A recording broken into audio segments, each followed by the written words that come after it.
This is the Short Stories Podcast. On this episode, a story of a dead 4-year-old child.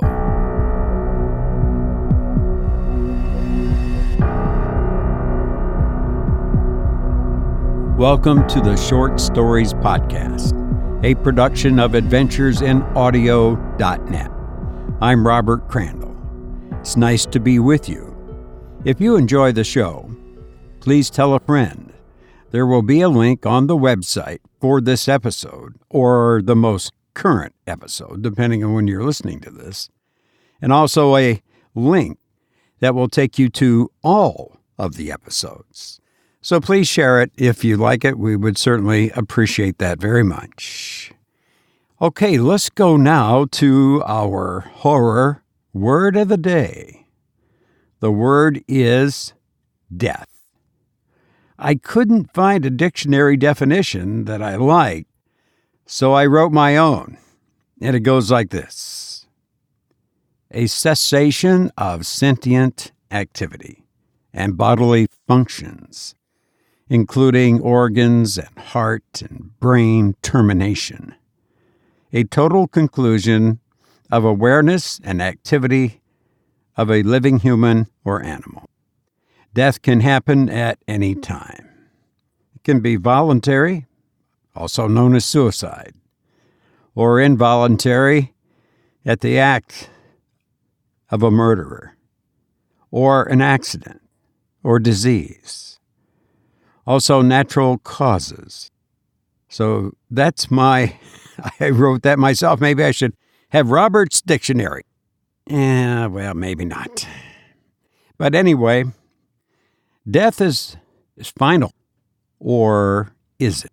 In our feature story, a child dies, and the mother's grief is overwhelming. One day, she decides to visit the grave of the child, and something happens that changes her forever. I hope you enjoy The Child in the Grave by Hans Christian Andersen.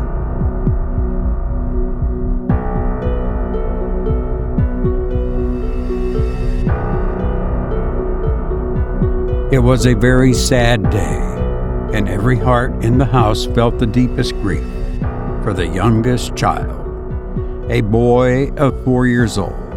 The joy and hope of his parents was dead. 2 daughters, the elder of whom was going to be confirmed, still remained.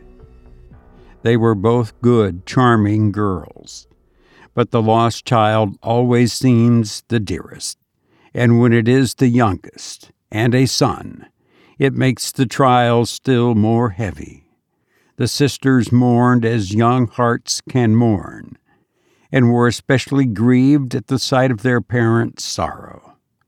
The father's heart was bowed down, but the mother sank completely under the deep grief.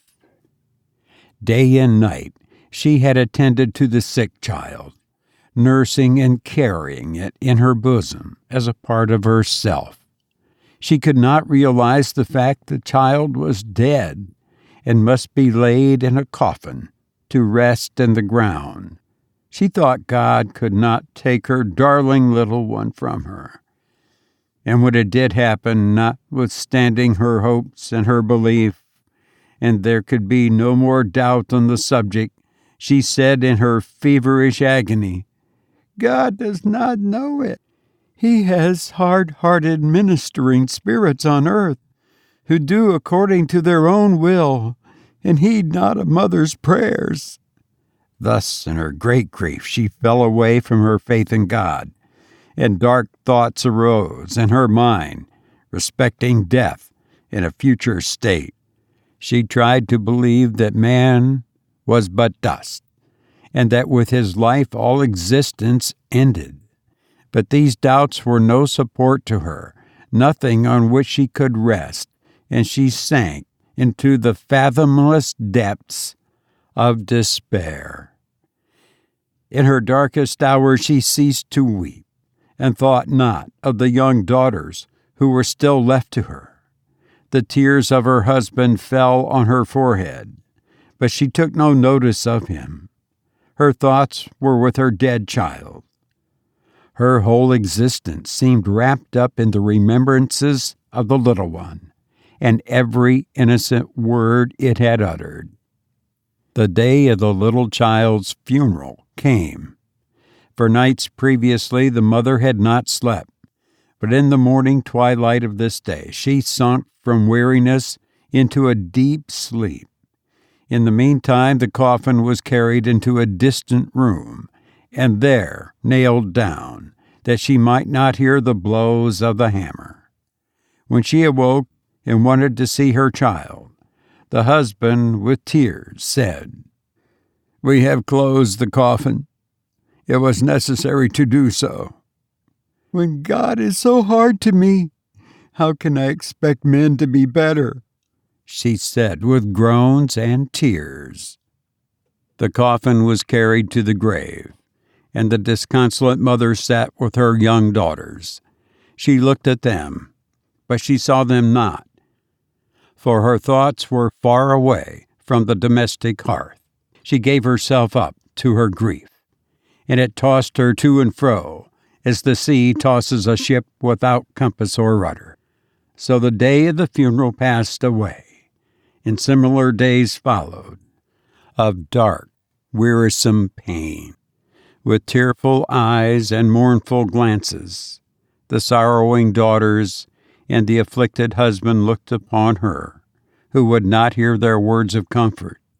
And indeed, what comforting words could they speak, when they were themselves so full of grief? It seemed as if she would never again know sleep, and yet it would have been her best friend, one who would have strengthened her body and poured peace into her soul. They at last persuaded her to lie down, and then she would lie still, as if she slept. One night, when her husband listened, as he often did, to her breathing, he quite believed that she had at length found rest and relief in sleep. He folded his arms and prayed, and soon sunk himself into healthful sleep. Therefore he did not notice that his wife arose, threw on her clothes, and glided silently from the house, to go where her thoughts constantly lingered, to the grave of her child. She passed through the garden to a path across a field that led to the churchyard. No one saw her as she walked, nor did she see anyone, for her eyes were fixed upon the one object of her wanderings. It was a lovely starlight night in the beginning of September, and the air was mild and still. She entered the churchyard and stood by the little grave, which looked like a large nosegay of fragrant flowers. She sat down and bent her head low over the grave, as if she could see her child through the earth that covered him. Her little boy, whose smile was so vividly before her, and the gentle expression of whose eyes, even on his sick bed, she could not forget. How full of meaning that glance had been, as she leaned over him, holding in hers the pale hand which she had no longer strength to raise. As she had sat by his little cot, so now she sat by his grave, and here she could weep freely, and her tears fell upon it.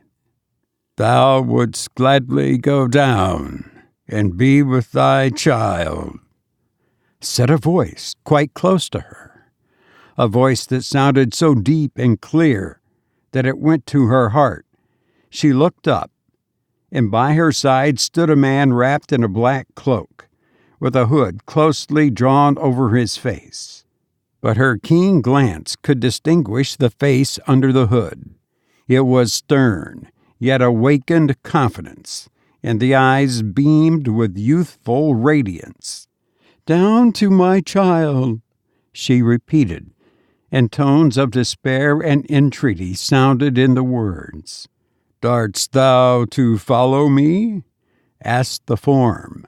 "I am Death." She bowed her head in token of assent. Then suddenly it appeared as if all the stars were shining with the radiance of the full moon on the many-colored flowers that decked the grave. The earth that covered it was drawn back like a floating drapery. She sunk down, and the specter covered her with a black cloak. Night closed around her, the night of death. She sank deeper than the spade of a sexton could penetrate, till the churchyard became a roof above her.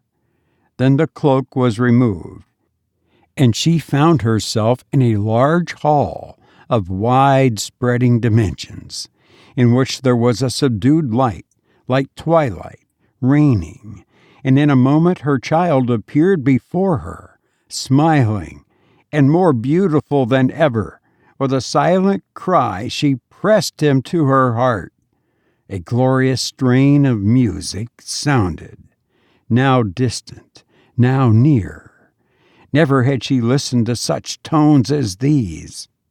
They came from beyond a large, dark curtain which separated the regions of death from the land of eternity. "My sweet darling mother," she heard the child say. It was the well-known beloved voice, and kiss followed kiss in boundless delight. Then the child pointed to the dark curtain.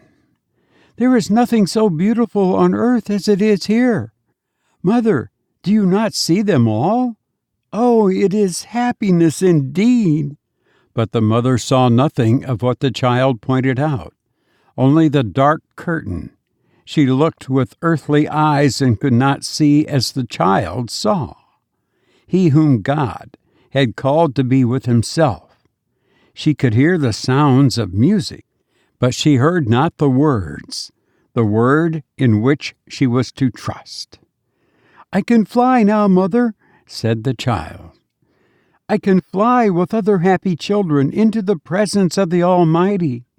I would fain fly away now, but if you weep for me as you are weeping now, you may never see me again. And yet I would go so gladly. May I not fly away? And you will come to me soon, will you not, dear mother?" "Oh, stay, stay," implored the mother. "Only one moment more, only once more, that I may look upon thee and kiss thee and press thee to my heart." Then she kissed and fondled her child. Suddenly her name was called from above. What could it mean? Her name uttered in a plaintive voice. "Hearest thou?" said the child. "It is my Father who calls thee." And in a few moments deep sighs were heard, as of children weeping. "They are my sisters," said the child. "Mother, surely you have not forgotten them." And then she remembered those she left behind, and a great terror came over her. She looked around her at the dark night. Dim forms flitted by. She seemed to recognize some of them as they floated through the regions of death towards the dark curtain, where they vanished.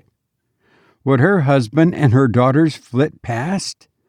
No, their sighs and lamentations still sounded from above, and she had nearly forgotten them, for the sake of him who was dead.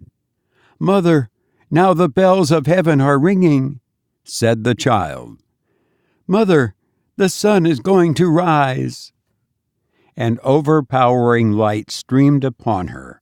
The child had vanished, and she was being borne upwards. All around her became cold. She lifted her head and saw that she was lying in the churchyard, on the grave of her child.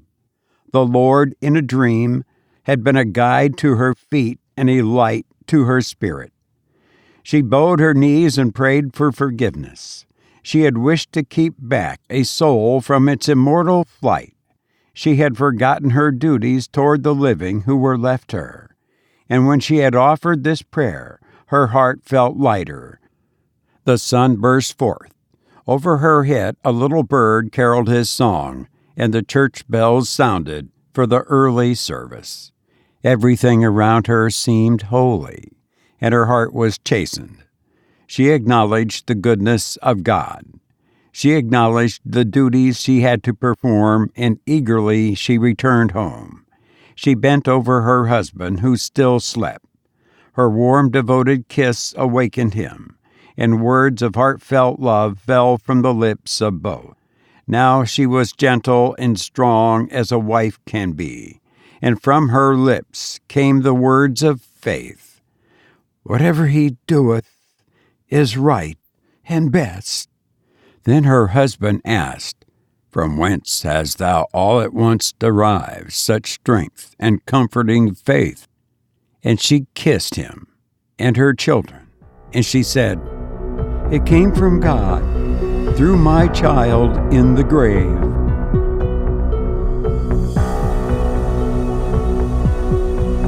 You've been listening to The Child in the Grave by Hans Christian Andersen, who once said, "But a mermaid has no tears, and therefore she suffers so much more."